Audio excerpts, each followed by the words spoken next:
Hello welcome back to sync study. यो भिडियोमा हामी ग्रुप डी को आन्सर डिस्कस गर्नेछौँ। Group D pre board exams 2075 PABSON exam Lalitpur. र यो ग्रुप डीमा चाहिँ कतिवटा हुन्छ, there are total 4 questions from each part, physics, chemistry, astronomy, biology, astronomy, geology. र इच क्वेसन क्यारिज 4 मार्क्स र टोटल मार्क्स तपाईँहरूको 16 मार्क्सको हुन्छ। र ग्रुप डी क्वेसन नम्बर 21बाट सुरु हुन्छ। Now let's see question number 21 here. In a building, 12 LED lamps of 15 watt each, प्रत्येक 15 watt को, अनि 8 fans of 25 watt each are used 6 hours daily for 20 days. Similarly, 2 heaters of 1500 watt each are used 2 hours daily for 10 days. र appliances use भएको चाहिँ तपाईहरुको LED lamp भयो भनेको bulb भयो हैन, त्यसपछि फ्यान भयो, अनि त्यसपछि हिटर, तीनवटा एप्लायन्सेस युज भइरहेको छ है। अनि उनीहरुको पावर यति पावरको भनेर दिएको छ, अनि दिनमा चाहिँ कति घण्टाको लागि युज गर्ने भनेर त्यो दिएको छ, अनि कति दिनको लागि भन्ने त्यो दिएको छ है। अब second part of the question, if 26 rupees have to be paid for the use of 1000 watts heater for 2 hours हैन, 2 आवर हिटर युज गरेको चाहिँ 26 रुपीज लाग्छ भने how much electric bill should be paid for the use of above mentioned electrical appliances calculate भनेपछि total electrical कन्जम्सनको तपाईहरुले चाहिँ के निकाल्नुपर्छ, यहाँनिर प्राइस निकाल्नुपर्छ। टोटल इलेक्ट्रिकल कन्जम्सनको बिल कति हुन्छ भनेको, पैसा कति लाग्छ भनेको हैन। अब यो टोटल इलेक्ट्रिकल कन्जम्सन चाहिँ हामीले यहाँबाट क्याल्कुलेट गर्नु पर्यो। एलईडी ल्याम्पले चाहिँ अब कति चाहिँ इलेक्ट्रिकल एनर्जी कन्ज्युम गर्छ, अनि फ्यानले कति गर्छ, हिटरले कति गर्छ भनेर हामी त्यहाँबाट क्याल्कुलेट गर्छौं। Total electrical consumption by the devices used हैन, कुन डिभाइसले कति इलेक्ट्रिकल कन्ज्युम गर्यो भनेर क्याल्कुलेट गर्छौं। त्यो गरिसकेपछि टोटल इलेक्ट्रिकल कन्जम्सन हामीले निकालिसकेपछि अब यति टोटल इलेक्ट्रिकल कन्जम्सन भएपछि यसको पैसा कति लाग्छ, यसको बिल कति हुन्छ टोटल भनेर क्याल्कुलेट गर्नुपर्छ। अब त्यो बिल क्याल्कुलेट गर्नलाई चाहिँ यहाँनिर रेट दिएको हुन्छ। रेट भनेको 1 युनिटको यति पैसा लाग्छ भनेर दिएको हुन्छ क्वेसनमा। युनिट भनेको किलोवाट आवर हैन। यदि 1 युनिटको चाहिँ यति रुपैयाँ लाग्छ भने तपाईहरुको टोटल इलेक्ट्रिकल कन्जम्सनको चाहिँ कति पैसा लाग्छ भनेर क्वेसन हुन्छ। तर हाम्रो क्वेसनमा चाहिँ यो डाइरेक्ट दिएको छैन, 1 युनिटको यति रुपैयाँ भनेर दिएको छैन। हामीले चाहिँ यहाँबाट निकाल्नु पर्छ हैन। If 26 rupees have to be paid for the use of 1000 watts heater of 2 hours, 2 hours use गरेको 26 रुपीज लाग्छ भने 1 आवर युज गरेको कति लाग्छ भनेर त्यो रेट आफै निकाल्नु पर्ने भइरहेछ यहाँनिर है, किनभने इन्डाइरेक्ट हिसाबले सोधिएको छ। अब क्वेसनमा के सोधिएको छ भने 1000 वाट्स हिटर 2 आवर्स युज गर्दाखेरि 26 रुपैयाँ चाहिँ पैसा लाग्यो भनेको छ। भनेपछि तपाईहरुको रेट कति भनेर हामीले आफैले नै चाहिँ के गर्नुपर्छ, क्याल्कुलेट गर्नुपर्छ। अब हेर्नुस् यहाँ रेट 2 आवर्स कन्जम्सन रुपीज 26 भनेपछि 1 आवर कन्जम्सन गरेको रुपीज 13 भयो।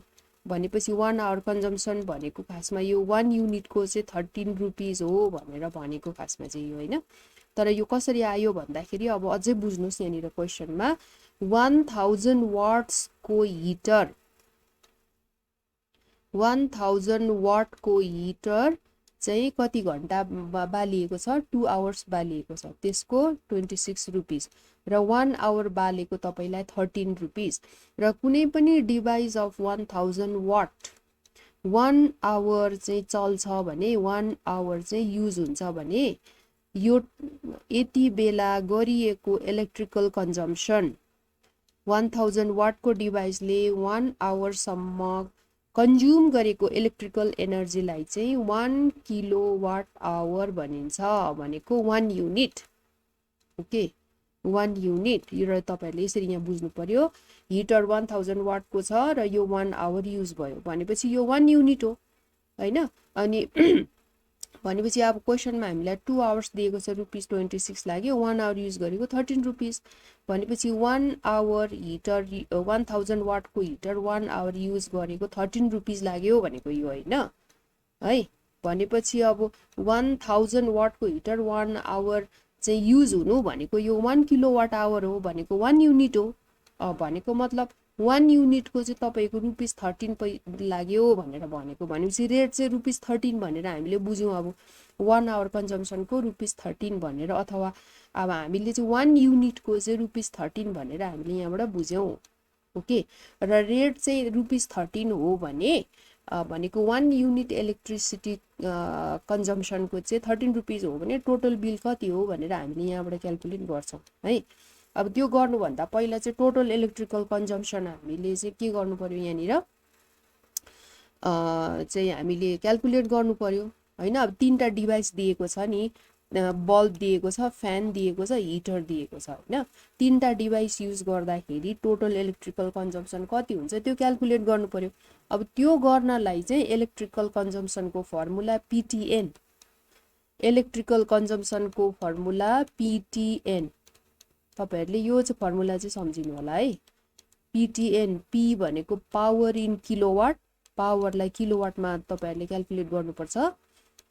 T भनेको टाइम जुन चाहिँ आवर्समा क्याल्कुलेट हुन्छ, अनि N भनेको number of appliances, number of appliances. PTN formula याद गर्नुहोस् हैन। Electrical consumption is equal to PTN, power किलोवाटमा तपाईहरुले चाहिँ क्याल्कुलेट गर्नुपर्छ, टाइम चाहिँ आवरमा क्याल्कुलेट गर्नुपर्छ, टोटल आवर हैन, अनि N भनेको नम्बर अफ अप्लायन्सेस कति। अब यो फर्मुलाको सहायताले चाहिँ अब हामी electrical consumption for each device हामी निकाल्छौं हैन। अब फर बल्ब पावर 15 वाट दिएको छ हैन, तर 15 वाटलाई हामीले किलोवाटमा चेन्ज गर्नुपर्छ। यसलाई 1000 ले हामीले डिभाइड गर्यौं, 15 डिवाइडेड बाइ 1000 किलोवाट गर्दाखेरि यो किलोवाटमा गयो। अब टाइम चाहिँ बल्ब चाहिँ 6 आवर्स एभ्री डे युज हुन्छ भनेको छ हैन। 6 आवर्स टोटल कति दिन, 20 डेज युज भयो भनेपछि टोटल तपाईको 120 आवर्स युज भयो हैन। अब क्वेशनले चाहिँ फर अ मन्थ पनि दिन्छ। अ मन्थ भन्यो भने चाहिँ तपाईहरुले जहिले पनि 30 डेज कन्सिडर गर्नुपर्छ है त है, 30 डेज। ओके, नाउ 6 आवर्स 20 दिन चल्छ भनेको हाम्रो टोटल टाइम कति भयो, 120 आवर्स भयो हैन। अनि नम्बर अफ बल्ब कतिवटा, 12 LED ल्याम्प्स भनेको छ हैन, र चाहिँ नम्बर अफ बल्ब्स अथवा क्यापिटल N भनेर हामी देखाउँछौं यसलाई 12 भनेपछि तपाईको electrical consumption equal to PTN। PTN गर्दाखेरि अब यो भ्यालु हामीले राखौं है यसको हैन, P * T * N। P भनेको 15 डिवाइडेड बाइ 1000। अब यो यतिकै राख्नुस्, अहिले क्याल्कुलेसन अहिले नगर्नुस्। टोटल टाइम 120 आवर्स छ, अनि नम्बर अफ अप्लायन्सेस युज 12 छ हैन। अब यसलाई हामीले चाहिँ क्याल्कुलेट गर्दाखेरि कति आउँछ भने तपाईको 21.6 किलोवाट आवर आउँछ।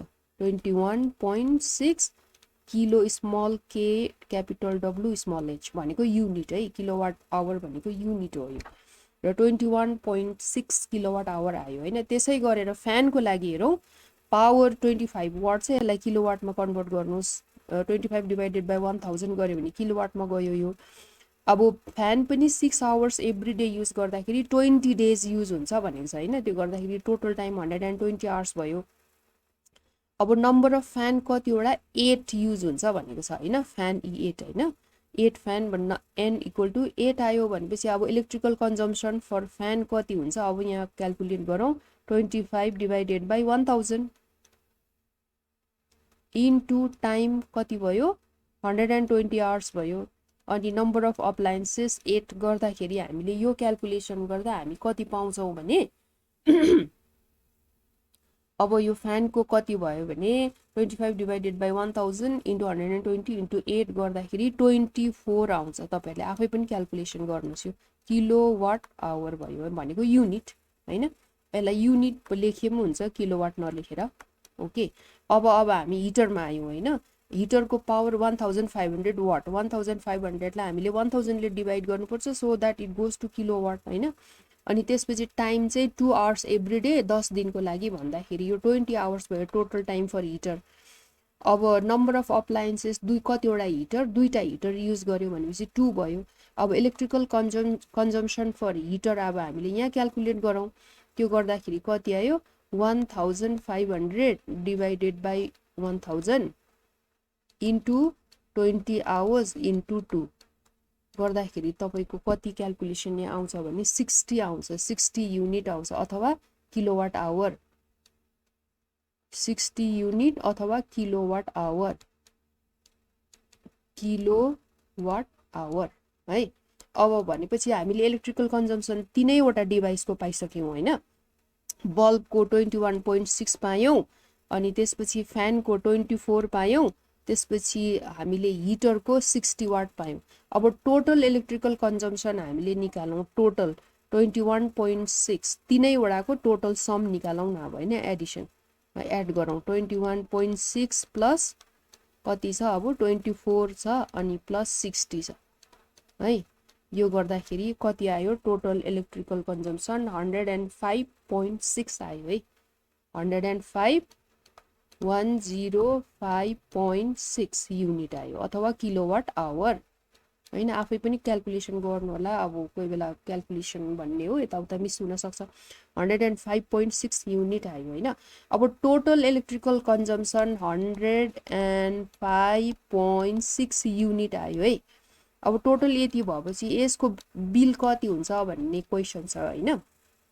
टोटल पैसा कति तिर्नु पर्छ भने अब रेट चाहिन्छ हामीलाई। अब रेट मैले अघि नै हामीले यहाँ निकाल्यौ ₹13 भनेर हैन।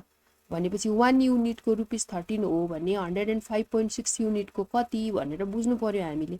गर्दाखेरि रेट अफ इलेक्ट्रिकल कन्जम्सन ₹13 भएपछि total bill for total electrical consumption कति हुन्छ भने 105.6 युनिट यति टोटल कन्जम्सन भयो इन्टु रेट। रेट भनेको ₹13 भयो यहाँनिर हैन ₹13 भयो। अब यो गर्दाखेरि हामीले 105.6 इन्टु 13 मल्टिप्लाई गर्दाखेरि 105.6 इन्टु 13 मल्टिप्लाई गर्दाखेरि हामीले कति पायौं भने 1372.8 पायौं रुपीस। यहाँनिर अगाडि रुपीस लेख्नुहोस् ₹1372.8 पायौं भनेपछि टोटल बिल चाहिँ कति हुने रहेछ यहाँनिर 1372.8 रुपीस हुने रहेछ हैन।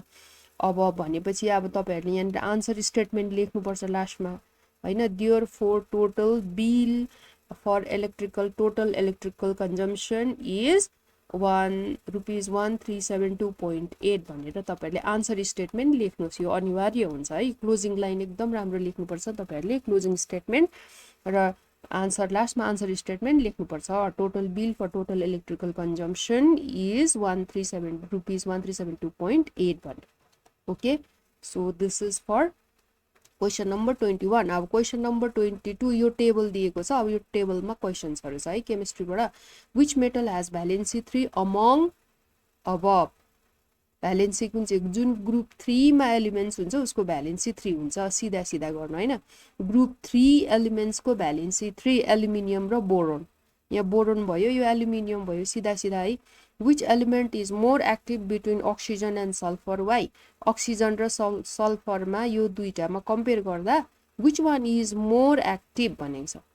अब यो चाहिँ नि अब अक्सिजन र सल्फर चाहिँ नन मेटल भएकोले नन मेटलमा चाहिँ जुन चाहिँ एलिमेन्ट माथितिर हुन्छ टपमा हुन्छ हायर पोजिसनमा हुन्छ त्यो चाहिँ एक्टिभ हुन्छ हैन। रिएक्टिभ एक्टिभ भनेको एउटै कुरा हो हैन।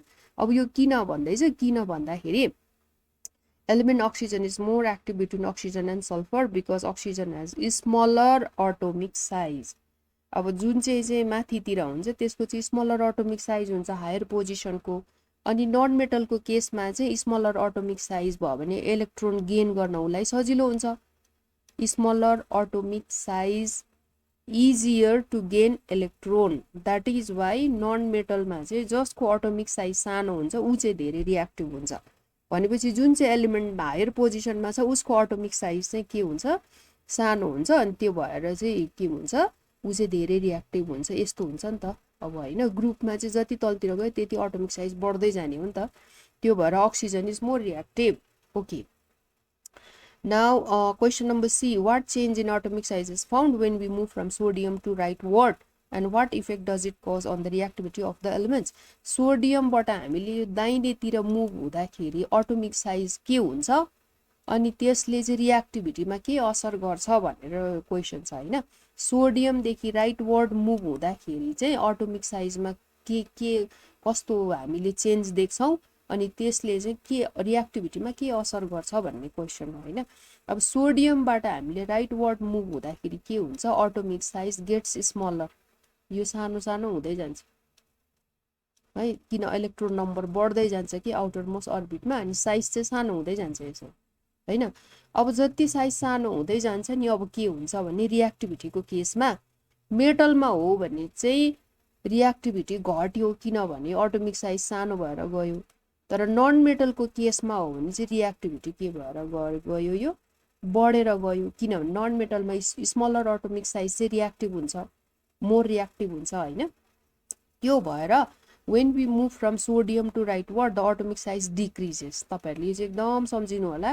atomic size decrease हुन्छ in metals the reactivity decreases with the smaller atomic size अब मेटलको केसमा हो भने चाहिँ सोडियम म्याग्नेशियम एल्युमिनियम सम्म चाहिँ रिएक्टिभिटी घटेर जान्छ भनेपछि sodium is the most reactive भयो त्यसपछि म्याग्नेशियम थोरै भयो एल्युमिनियम त्यो भन्दा कम भयो हैन हियर रिएक्टिभिटी हैन अब के हुन्छ भने the reactivity decreases with the smaller atomic size but in non metals अब नन मेटलको केसमा चाहिँ के हुन्छ भने reactivity increases with smaller atomic size non metal अब यहाँदेखि यता फस्फरस सल्फर क्लोरिनमा हेर्दाखेरि चाहिँ जति एटोमिक साइज सानो भयो उति उसको रिएक्टिभिटी धेरै हुन्छ हैन त्यो भएर नन मेटलमा चाहिँ इन्क्रिज भयो मेटलमा चाहिँ डिक्रिज भयो राइट वर्ड मुभ हुँदाखेरि दाहिनेतिर मुभ हुँदाखेरि हैन त्यो चाहिँ सम्झिनुहोस् ओके सो यो कारणले हियर अब इन दिस पिरियड 3 मा चाहिँ sodium is the most reactive भयो सोडियम यतातिर यो sodium is the most reactive among metals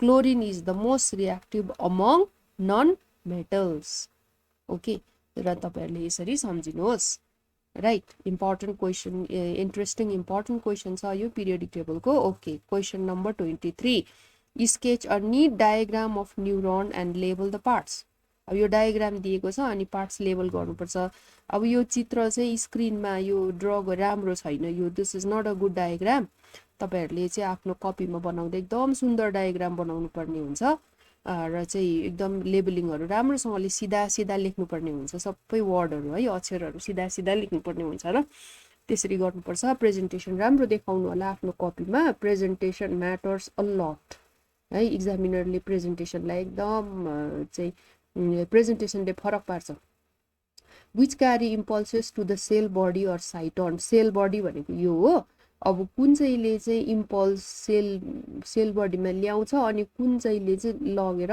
ल्याउने कुन चाहिँ हो अनि पठाउने कुन चाहिँ हो भनेको यो चाहिँ क्या त which carry impulses to the cell body or cyton cell बडीलाई साइटोन पनि भनिन्छ and away from the cyton हैन कुन चाहिँ ल्याउने हो कुन चाहिँ पठाउने हो भनेको है give an example showing interrelation between nervous system and glandular system okay so this is the level diagram of nerve cell or the neuron NEURO and neuron भन्छ हैन ओके यसमा के हुन्छ सेल बडी हुन्छ अथवा साइटोन हुन्छ अब त्योबाट एउटा लामो एउटा चाहिँ ब्रान्च गएको हुन्छ हैन अब त्यो ब्रान्च चाहिँ एक्सन हो AXON एक्सन हो अनि यसलाई चाहिँ माइलिन शीटले यसरी बाहिरबाट कभर गरिएको हुन्छ र चाहिँ एक्सनको टुप्पामा यस्तो एउटा हाँगा ब्रान्च आउट भएको हुन्छ जसलाई बाउटन्स भनिन्छ हैन रिसिभरहरु यिनीहरु के त्यहाँबाट चाहिँ अर्को फेरि एक्सन सुरु हुन्छ यो अर्को नर्भ सेल सुरु हुन्छ यहाँनिर ओके अर्को नर्भ सेलको डेन्ड्राइटहरु यहाँसँगै जोडिने हुन्छ है ओके नाउ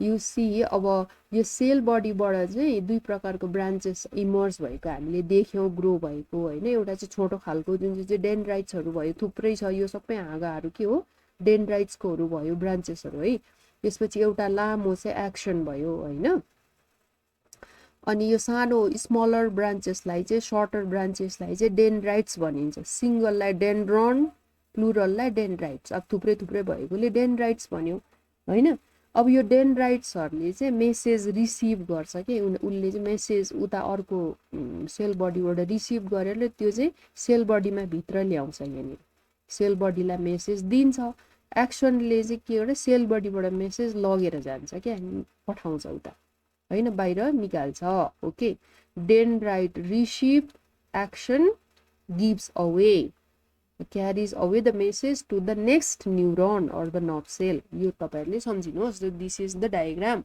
यो चाहिँ डायग्राम बनाउनलाई प्र्याक्टिस गर्नु पर्यो राम्रो डायग्राम बनाउनु होला okay now which carry impulses to the cell body or cytone and away from the cytone अब यो बुझियो हैन डेन्ड्राइट्स ले चाहिँ इम्पल्सेस भित्र ल्याउने गर्छ र चाहिँ एक्सनले चाहिँ इम्पल्सेस पठाउने काम गर्छ भनेर बुझियो अब क्वेशन को अर्को भाग छ give an example showing interrelation between nervous system and glandular system nervous system र ग्ल्यान्डुलर सिस्टमको इन्टररिलेसन हैन उनीहरुको इन्टर रिलेसन कस्तो छ रिलेसन कस्तो छ त्यो देखाउनु पर्छ with an example how do they work you know with in coordination with each other भनेको हैन उनीहरु सँगसँगै नर्भस सिस्टम र ग्ल्यान्डुलर सिस्टमले चाहिँ कसरी काम गर्छ भनेर एक्जाम्पल देखाउनु पर्यो nervous system and glandular system work in coordination with each other भनेको साइमल्टेनियसली नर्भस सिस्टम र ग्ल्यान्डुलर सिस्टम काम गर्ने हुन्छ अब example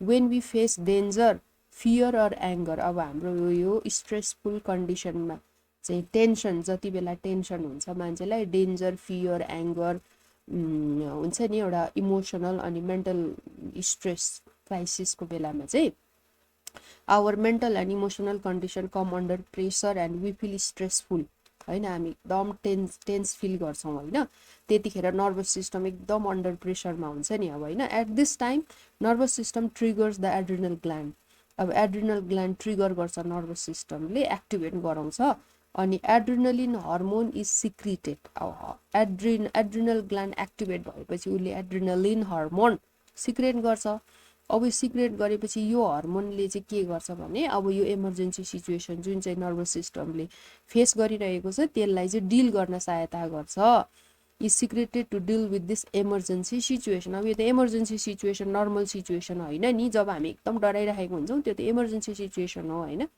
This hormone increases the work capacity of heart and lungs.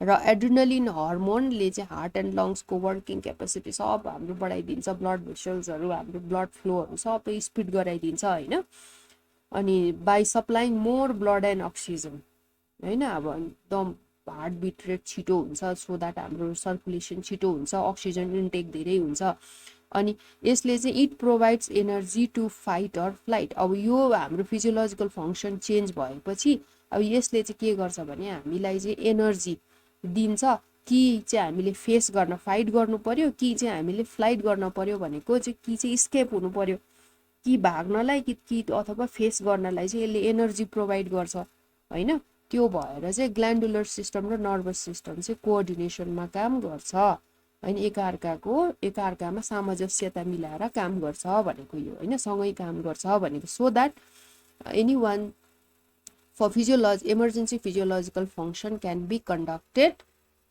quickly and effectively बुझ्यो कुनै पनि इमर्जेन्सी सिचुएसनलाई डिल गर्नलाई एकदम क्विक रेस्पोन्स गर्नलाई चाहिँ नर्भस सिस्टम र glandular system they work in coordination with each other okay this is question number 23 now question number 24 जाउँ proper implementation of Kyoto Protocol would help to cope the global warming. How?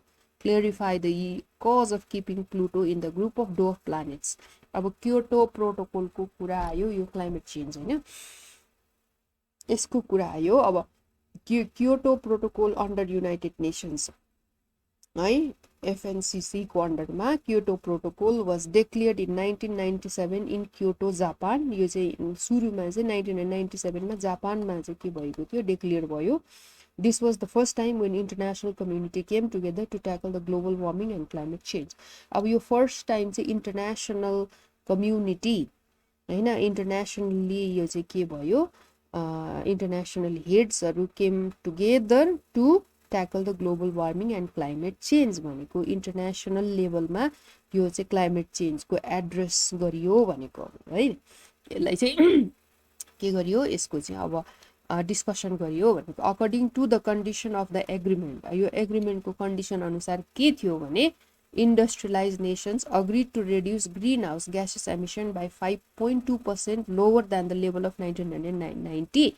1990 मा जति green house gases accumulate भएको थियो एटमोस्फियरमा इन्भाइरोमेन्टमा त्यो भन्दाखेरि 5.2% lower गराउने 1990 को लेभलबाट पनि 5.2% लोवर गराउने भन्ने चाहिँ यो एउटा एग्रीमेन्टको बुदा थियो हैन between the periods of 2008 to 2012 यो पिरियड भित्र चाहिँ हामीले चाहिँ यति घटाउनु पर्छ ग्रीन हाउस ग्यासेस जुन चाहिँ एटमोस्फियरमा जम्मा भएको कलेक्ट भएको यसलाई चाहिँ यसरी घटाउनु पर्छ भन्ने एग्रीमेन्ट भयो The protocol gives emphasis on reducing emission of the main greenhouse gases like carbon dioxide, CO2, methane, CH4, hydrofluorocarbons, HFCs,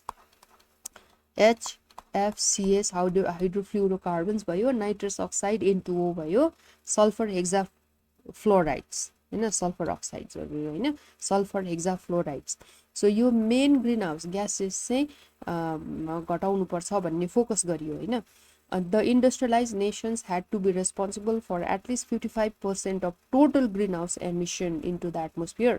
अब industrialized nations हरुले जति पनि यो industrialized nations हरु छ हैन डेभलप्ड कन्ट्रीज हरु छ उनीहरुले चाहिँ 55% greenhouse gases को emission को चाहिँ उनीहरुले चाहिँ अकाउन्टेबिलिटी रेस्पोन्सिबिलिटी चाहिँ लिनु पर्छ भन्ने कुरा भयो के अब 55% चाहिँ तपाईहरुको कारणले भएको तपाईहरुले यो घटाउने चाहिँ रेस्पोन्सिबिलिटी लिनु पर्छ भन्ने कुरा भयो भनेको okay so each nation that had signed the agreement had individual targets to lower their emission र इन्डस्ट्रियलाइज्ड नेशन्सहरुले चाहिँ इन्डिभिजुअली उनीहरुले आफ्नो आफ्नो लेभलमा चाहिँ घटाउने उनीहरुले के गरे इफोर्ट गरे thus If the objectives made in Kyoto Protocol were to be implemented strongly, it would be easy to cope with global warming. र Kyoto Protocol को आधारमा चाहिँ जुन चाहिँ यो एग्रीमेन्टहरु भएको थियो त्यो अनुसार यसको इम्प्लिमेन्टेसन कार्यान्वयन चाहिँ एकदमै स्ट्रङली भएको हुने भए चाहिँ ग्लोबल वार्मिङलाई हामीले ट्याकल गर्नलाई कुनै चाहिँ डिफिकल्टी हुँदैन भनेको है यो पोइन्टहरु राम्रो याद गर्नु होला तपाईहरुले यो युनाइटेड नेशन्स को अन्डरमा चाहिँ Kyoto protocol was declared in 1997 in Kyoto Japan हैन त्यसपछि यो पोइन्टहरु तपाईहरुले राख्नु होला है carbon green house gases emission को चाहिँ रिडक्सन गरिने प्रयास हो यो घटाउने प्रयास हो सो दैट ग्रीन हाउस ग्यासेसले चाहिँ के गर्छ ग्लोबल वार्मिङ गर्छ ग्लोबल वार्मिङ भएपछि क्लाइमेट चेन्ज को कुरा त्यहाँबाट आयो हैन okay Pluto is kept in the category of dwarf planets due to the following reasons. अब प्लुटोलाई चाहिँ किन dwarf planet मा राखियो भन्ने क्वेशन चाहिँ अरु बेला चाहिँ के आउँछ भने प्लुटोलाई चाहिँ यो प्लानेटको क्याटेगोरीबाट किन हटाइयो कारण दिनुस् भनेर आउँछ तर यसमा चाहिँ त्यही क्वेशन बिग्रे तरिकाले आयो Pluto is kept in category of dwarf planets किन रिजन दिनुस् भनेको छ हैन त्यो रिजन चाहिँ it is a dwarf planet Pluto is a dwarf planet किनभने it revolves around the sun orbits the sun को वरिपरि यसले रिभल्भ गर्छ अनि दोस्रो कारण चाहिँ it is spherical in shape यो चाहिँ राउन्ड इन शेप छ हैन अनि त्यसपछि it has not cleared the neighbourhood around its orbit भनेको चाहिँ यसको फिक्स नेबर हुनुपर्छ के अब प्लानेट हुनलाई चाहिँ तर यो चाहिँ प्लुटोले चाहिँ के हुन्छ नेप्च्युनको अर्बिट क्रस गर्छ भनेपछि यसको नेबर चाहिँ चेन्ज हुन्छ भनेको यो के उसको चाहिँ नेबर भनेको छिमेकी हैन उले चाहिँ चेन्ज गर्छ उ घुम्ने क्रममा चाहिँ के गर्छ उले सनको वरिपरि घुम्ने क्रममा चाहिँ उले आफ्नो नेबर चेन्ज गर्छ भनेको हैन it has not cleared the neighbourhood around its orbit and is not a moon अब यो कुनै पनि प्लानेटको स्याटेलाइट होइन यो चाहिँ सिधै सन वरिपरि नै यसले रिभल्भ गर्छ राउन्ड इन शेप छ भनेको okay because of this reasons Pluto is kept in the category of dwarf planets okay now with this we finish this discussion